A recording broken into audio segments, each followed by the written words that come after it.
Assalamualaikum warahmatullahi wabarakatuh. Perkenalkan, nama saya Faisal Rizky Utomo dari kelas 12 MIPA 2, nomor absen 16. Di sini saya akan menjelaskan rangkuman materi mengenai enzim dalam pelajaran biologi. Jadi apa sih itu sebenarnya enzim? Enzim merupakan biokatalisator atau suatu materi ataupun zat yang mempercepat suatu proses atau reaksi kimia di dalam tubuh. Adapun komponen-komponen enzim yang terdapat di dalam tubuh diantaranya yang pertama bagian protein atau yang sering disebut dengan apoenzim. Apoenzim ini sifatnya tidak tahan panas ataupun apabila terkena panas nanti akan terjadi kerusakan pada enzim tersebut. Yang kedua, adapun bukan protein atau sering disebut dengan gugus prostetik.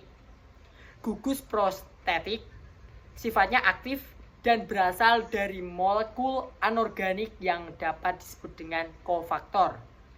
Kofaktor ini contohnya ada besi, ada seng, dan juga tembaga. Dan gugus prostetik yang terdiri dari senyawa organik ataupun kompleks disebut dengan koenzim. Misalnya NADH, FADH, dan juga koenzim A, dan tak lupa vitamin.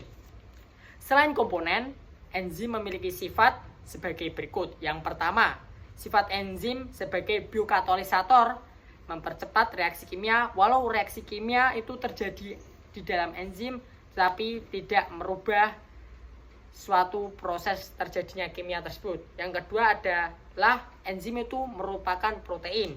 Yang ketiga dapat bekerja secara bolak-balik. Yang keempat bekerja secara khusus ataupun spesifik. Dan yang kelima diperlukan dalam jumlah yang sedikit. Dan yang keenam enzim akan rusak apabila terkena panas karena enzim adalah protein. Dan juga rusaknya enzim disebut dengan denaturasi. Cara kerja enzim dibagi menjadi dua. Yang pertama adalah lock and key teori yang dikemukakan oleh Emil Fischer. Lock and key teori di dalam bahasa Indonesia disebut dengan kunci dan gembok. Bagaimana sih cara kerja enzim dalam teori ini? Yaitu yang ada dalam enzim diperumpakan bagaikan gembok. Dan pada substrat diumpamakan sebagai kunci yang dapat berikatan dengan sisi aktif enzim. Dan yang kedua ada teori induced fit. Sisi aktif enzim bersifat fleksibel dalam menyesuaikan struktur substrat, sehingga enzim dapat menyesuaikan dengan substrat. Nah, tak hanya beberapa teori, enzim ada juga beberapa faktor yang dapat mempengaruhi kerjanya. Yang pertama ada suhu, yang kedua pH. Enzim dapat bekerja dengan normal apabila terdapat pada pH yang netral. Yang ketiga konsentrasi enzim dan juga substrat. Yang keempat atau yang terakhir adalah zat aktivator. Yang pertama zat penggiat merupakan zat penghambat yang cara kerjanya bersaing dengan substrat untuk mendapatkan sisi aktif enzim. Dan yang kedua inhibitor non-kompetitif, zat yang menghambat reaksi enzimatik dengan cara berikatan dengan bagian selain sisi aktif enzim.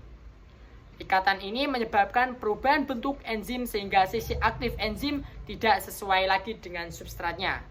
Nah, itu beberapa penjelasan mengenai enzim. Apabila ada tutur kata yang salah dari saya mohon minta maaf. Cukup sekian dan terima kasih. Wassalamualaikum warahmatullahi wabarakatuh.